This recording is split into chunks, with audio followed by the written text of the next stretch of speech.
مکہ شریف میں کعبہ کے ساتھ میرے نبی علیہ السلام کی جائے ولادت کی طرف کوئی بڑھے برکت کے حصول کے لیے تو اس کو دھکے دیے جاتے ہیں اور شرک شرک کی آوازیں سنائی جاتی ہیں.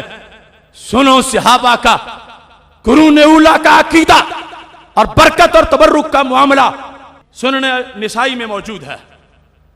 برکت اور تبرک کے لحاظ سے اس کو بھی ذہن میں رکھیے. حدیث نمبر 2995 ہے. حضرت محمد بن عمران انصاری اپنے باپ حضرت عمران سے روایت کرتے ہیں. کہتے ہیں آدال الیہ عبداللہ ابن عمر وانا نازل تحت سرحا. حج کا موقع تھا, منا کا میدان تھا. کہتے ہیں میں منا سے مکہ شریف کے راستے میں ایک بڑے درخت کے نیچے بیٹھا تھا. سرحا کہتے ہیں عظیم درخت کو, بہت بڑے درخت کو. فقال ما انزلک تحت هذه الشجرہ. حضرت عبداللہ بن عمر رضی اللہ تعالیٰ عنہ نے مجھ سے پوچھا. کس سے؟ حضرت عمران انصاری سے. کہتے ہیں میں درخت کے نیچے بیٹھا تھا, حضرت عبداللہ بن عمر گزر رہے تھے.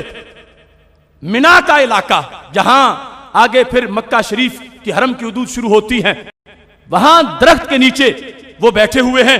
تو حضرت عبداللہ بن عمر رضی اللہ تعالیٰ نے سبب پوچھا ما انزلک تحت هذه الشجرہ. اس درخت کے نیچے بیٹھنے کا باعث کیا ہے؟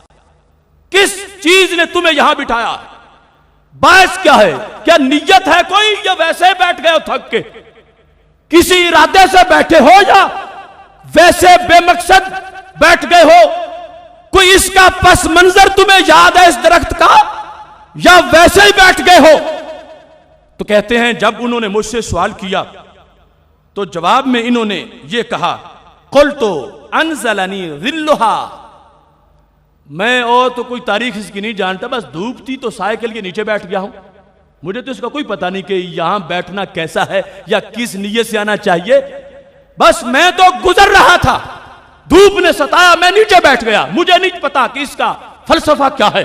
اب سنو, یہ سنن نسائی اس نے ہمیں یہ حدیث بتائی کہ جس سے واضح ہے ہر اچھائی. یہ دیکھو طیبہ سے بہار آئی. حضرت عبداللہ بن عمر نے کہا کیوں بیٹھے ہو؟ کوئی یاد ہے کہ یہ درخت کون سا ہے؟ انہوں نے کہا دھوپ کی وجہ سے بیٹھا ہوں, مجھے تو کوئی پتہ نہیں یہ درخت کیسا ہے. تو حضرت عبداللہ بن عمر رضی اللہ تعالی عنہ نے نیت بتائی کہ یہاں آنا ہو تو نیت کیا کرنی ہوتی ہے. یہ درخت عام درخت نہیں, یہ درخت بڑا خاص درخت ہے. اس درخت کا انداز کیا ہے, اس سے ملتا کیا ہے؟ کہتے ہیں قال رسول اللہ صلی اللہ علیہ وسلم, ہمارے نبی علیہ السلام کا یہ فرمان ہے اذا کنت بین الاخشبین من منا, جب میدان منا میں دو پہاڑی سلسلوں کے درمیان تم چل رہے ہو. یہ سرکار تعارف کروا رہے ہیں, اور جو لوگ وہاں گئے جانتے ہیں کہ ایک طرف ایک پہاڑ ہے, دوسری طرف دوسرا پہاڑ ہے, درمیان میں وہ وادی ہے. تو نبی علیہ السلام فرماتے ہیں جب منا سے مکہ کی طرف منہ ہو, دونوں پہاڑی سلسلوں کے بیچ میں تم کھڑے ہو, وَنَافَاخَ بِيَدِهِ نَحْوَ الْمَشْرِقِ, تو نبی علیہ السلام نے انگلی سے مشرق کی طرف اشارہ کیا اور فرمایا فَإِنَّ هُنَاكَ وَادِيًا, صحابہ وہاں ایک وادی ہے يُقَالُ لَهُ سُرَّبَةٌ, جس کو سربہ کہا جاتا ہے, اور ایک روایت میں سرر کہا جاتا ہے. فرمایا بھی سرہا, صحابہ وہاں ایک بہت بڑا درخت ہے. آج لوگ تبرک کی نشانی مٹائیں اور میرے محبوب تبرک کی جگہ خود بتائیں کہ جب منا سے مکہ کی طرف پھر مشرق کی طرف اشارہ کر کے فرمایا وہاں ایک وادی ہے, اس وادی میں صرف ایک ہی بڑا درخت ہے. اس کی تاریخ کیا ہے؟ اس کی طرف جانا ہو تو نیت کیا ہونی چاہیے؟ اس کی طرف جانے کا مقصد کیا ہونا چاہیے؟ وہ درخت فلسفہ کیا رکھتا ہے؟ میرے نبی علیہ الصلوۃ والسلام ارشاد فرماتے ہیں سنو بھی سرہا, وہاں ایک بڑا درخت ہے, سرہ تحتہا 70 نبیہ, فرمایا اس درخت کے نیچے 70 نبیوں کی ولادت ہوئی ہے.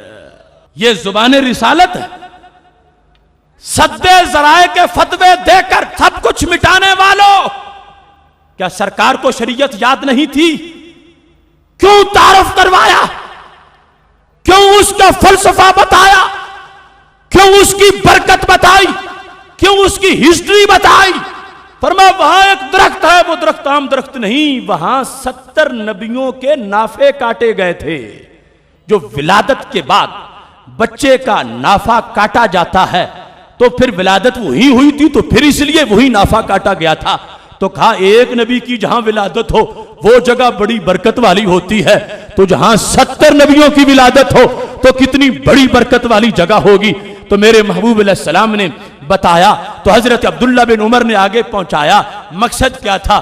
یوں بے خبری میں مت بیٹھنا، اس درخت کے نیچے نبیوں کی ولادت ہوئی ہے، انبیاء علیہ السلام کی یہ جائے ولادت ہے، یہ مولد ہے ان کا۔ تو پتہ چلا اللہ کے پیغمبروں علیہ السلام کی ولادت کی جگہ کی برکت کو ماننا، اس کا تعارف کروانا، اس کی سچویشن کو جاننا، یہ نبی علیہ السلام کا فرمان ہے، یہ صحابہ کا عقیدہ ہے، یہ صحابہ کی سنت ہے۔ تو پتہ چلا کہ محبوب علیہ السلام کے صحابہ برکت کے حصول کے لیے برکت والی جگہوں پہ جایا کرتے تھے۔